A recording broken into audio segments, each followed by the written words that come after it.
Double engine સરકારમાં growth engine ભરૂચને 1350 કરોડના વિકાસ કાર્યોની ભેટ આપતા મુખ્યમંત્રી ભૂપેન્દ્ર પટેલ. મહાનગરપાલિકા કરતાં પણ વધુ કામો ભરૂચને જોઈએ ત્યારે મળતા રહેશે, કહ્યું મુખ્યમંત્રીએ. વિકસિત ભારતમાં વિકસિત ભરૂચ બનાવવા આગળ વધતા રહ્યાનો આપ્યો મંત્ર. ગુજરાતના મુખ્યપ્રધાન ભૂપેન્દ્ર પટેલના હસ્તે ભરૂચમાં 1350 કરોડના વિવિધ 139 પ્રકલ્પોનું ખાતમુહૂર્ત તેમજ લોકાર્પણ કરવામાં આવ્યું હતું. રાજ્યના મુખ્યપ્રધાન ભૂપેન્દ્ર પટેલ ભરૂચમાં વિવિધ વિકાસ કાર્યોના લોકાર્પણ અને ખાતમુહૂર્ત કાર્યક્રમમાં હાજર રહ્યા હતા. જાડેશ્વર સ્થિત સ્વામિનારાયણ મંદિર સંકુલમાં યોજાયેલા આ કાર્યક્રમમાં મુખ્યપ્રધાને 1350 કરોડના કુલ 139 વિકાસ કાર્યોનું લોકાર્પણ અને ખાતમુહૂર્ત કર્યું હતું. આ પ્રસંગે આરોગ્ય મંત્રી પ્રફુલ પાનસરિયા, જળ સંપત્તિ મંત્રી ઈશ્વરસિંહ પટેલ, સાંસદ મનસુખ વસાવા, ધારાસભ્ય રમેશ મિસ્ત્રી, અરુણસિંહ રણા, રીતેશ વસાવા, જિલ્લા પંચાયત પ્રમુખ મહેન્દ્રસિંહ વાંસદિયા, જિલ્લા ભાજપ પ્રમુખ પ્રકાશ મોદી, મહામંત્રી જિગ્નેશ મિસ્ત્રી, નરેન્દ્ર પરમાર, પરેશ પટેલ, ધર્મેશ મિસ્ત્રી, પૂર્વ ધારાસભ્ય દુષ્યંત પટેલ, પૂર્વ મંત્રી ખુમાનસિંહ વાસા, પ્રદેશ ભાજપ કારોબારી સમિતિના સભ્ય મારુતિસિંહ અટોદરિયા, કલેક્ટર ગૌરાંગ મકવાણા, જિલ્લા વિકાસ અધિકારી યોગેશ કાપસે સહિતના અધિકારીઓ અને પદાધિકારીઓ ઉપસ્થિત રહ્યા હતા. મુખ્યમંત્રી ભૂપેન્દ્ર પટેલના હસ્તે વિવિધ યોજનાના લાભાર્થીઓને સહાયના ચેકનું વિતરણ કરવામાં આવ્યું હતું. સાંસદ મનસુખ વસાવાએ ભૂમાફિયાઓ પર સરકાર દ્વારા કરવામાં આવેલી કડક કાર્યવાહી બદલ રાજ્યના મુખ્યમંત્રી ભૂપેન્દ્ર પટેલનો આભાર વ્યક્ત કર્યો હતો. રાજ્યના આરોગ્ય મંત્રી પ્રફુલ પાનસરિયાએ તેમના ઉદબોધનમાં સરકારની વિવિધ કામગીરી વર્ણવી હતી. રાજ્યના મુખ્યપ્રધાન ભૂપેન્દ્ર પટેલે તેમના પ્રાસંગિક ઉદબોધનમાં જણાવ્યું હતું કે ભરૂચ ભલે મહાનગરપાલિકા ન હોય પણ મહાનગરપાલિકા કરતાં પણ વધુ વિકાસ કાર્યો કરવામાં આવશે. તેઓએ વધુમાં જણાવ્યું હતું કે ભરૂચે દેશમાં કેમિકલ કેપિટલ તરીકે નામના મેળવી છે. ભરૂચ જિલ્લાને મળેલ વિકાસ કાર્યોથી નવી દિશા મળશે. ડબલ એન્જિનની સરકારમાં ભરૂચ ગ્રોથ એન્જિન તરીકે વિકસિત ભારતના સ્વપ્ન સાકાર કરતા વિકસિત ભરૂચ બનવા આગળ વધતું રહેશે. ભરૂચ જિલ્લાને મળેલા વિકાસ કામોથી આદરણીય શ્રી મોદી સાહેબના નેતૃત્વમાં આવનાર દિવસમાં ડબલ એન્જિન સરકારની વિકાસ ગતિ પણ બમણી થવાની છે. વડાપ્રધાન શ્રી મોદી સાહેબે વિકસિત ભારત, આત્મનિર્ભર ભારતનો જે સંકલ્પ કર્યો છે તેમાં વિકસિત ગુજરાત માટે વિકસિત ભરૂચ બનાવવા સૌ સાથે મળીને આગળ વધીએ એ જ અપેક્ષા સાથે વિરમું છું. ભારત માતા કી જય, વંદે માતરમ, જય જય ગરવી ગુજરાત. ખૂબ ખૂબ આભાર. કમર્શિયલ કોમ્પ્લેક્સ કમ રેસ્ટ હાઉસ નિર્માણ પામશે. આ કોમ્પ્લેક્સોના નિર્માણથી જિલ્લા પંચાયત ભરૂચની સ્વભંડોળ આવકમાં નોંધપાત્ર વધારો થશે, જે ભરૂચ જિલ્લાના વિકાસ કાર્યોમાં ઉપયોગી બનશે. કુલ મળીને અંદાજે 4880 લાખના ખર્ચે સાકાર થનારા આ પ્રોજેક્ટ્સ સ્થાનિક રોજગારી અને વેપારી પ્રવૃત્તિઓને નવી ઊંચાઈ આપશે.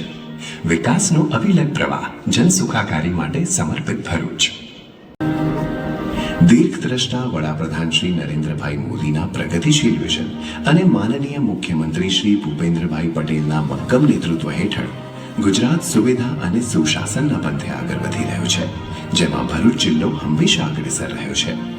ભરૂચ જિલ્લાની આ જ પ્રગતિશીલતામાં આજે એક નવો અને આધુનિક પ્રકરણ ઉમેરાઈ રહ્યો છે. જિલ્લા પંચાયત ભરૂચની માલિકીના પ્લોટ પર કમર્શિયલ કોમ્પ્લેક્સ કમ રેસ્ટ હાઉસના નિર્માણનું ભવ્ય આયોજન કરવામાં આવ્યું છે, જેના ખાતમુહૂર્ત આજ રોજ માનનીય મુખ્યમંત્રી શ્રી ભૂપેન્દ્રભાઈ પટેલના વરદ હસ્તે કરવામાં આવી રહ્યા છે.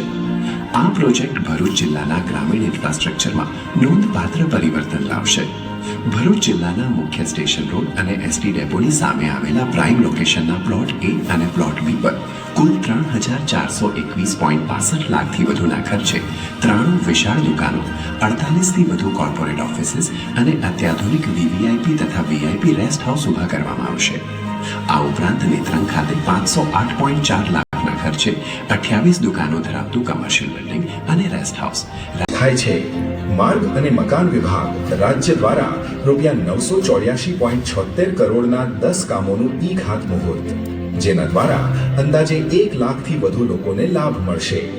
જિલ્લા પંચાયત ભરૂચ દ્વારા ₹309.13 કરોડના 95 કામોમાંથી ₹242.68 કરોડના 56 કામોનું ખાતમુહૂર્ત અને ₹66.45 કરોડના 39 કામોનું લોકાર્પણ, જેના દ્વારા અંદાજે 2 લાખથી વધુ લોકોને લાભ મળશે. શિક્ષણ વિભાગ દ્વારા ₹22.40 કરોડના 15 કામોમાંથી ₹6.94 કરોડના 4 કામોનું ઈ ખાતમુહૂર્ત અને ₹15.46 કરોડના 11 કામોનું ઈ લોકાર્પણ, જેના દ્વારા અંદાજે 3000 બાળકોને લાભ મળશે.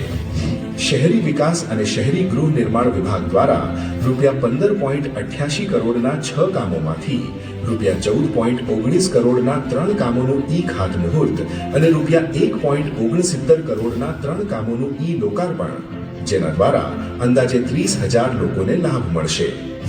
આ સાથે રમતગમત, યુવા અને સાંસ્કૃતિક પ્રવૃત્તિઓ વિભાગ હેઠળ સ્પોર્ટ્સ ઓથોરિટી ઓફ ગુજરાત દ્વારા ₹13.60 કરોડના ખર્ચે નિર્મિત જિલ્લા સ્પોર્ટ્સ કોમ્પ્લેક્સનું ઈ લોકાર્પણ, જેના દ્વારા અંદાજે 2 લાખ લોકોને લાભ મળશે. આરોગ્ય અને પરિવાર કલ્યાણ વિભાગ દ્વારા ₹3.74 કરોડના 8 કામોનું ઈ લોકાર્પણ, જેના દ્વારા અંદાજે 20,000 લોકોને લાભ મળશે. અને મહેસૂલ વિભાગ દ્વારા ₹1.17 કરોડના ખર્ચે ભરૂચ કલેક્ટર કચેરી ખાતે જિલ્લા કક્ષાનું જનસેવા કેન્દ્ર અને આમોદ, ઝઘડિયા અને હાસોટ મામલતદાર કચેરીઓ ખાતે તાલુકા કક્ષાના જનસેવા કેન્દ્રોનું ઈ લોકાર્પણ, જેના દ્વારા અંદાજે 50,000 લોકોને લાભ મળશે. વિકસિત ભારતના સ્વપ્નને સાકાર કરતું પ્રગતિશીલ ભરૂચ.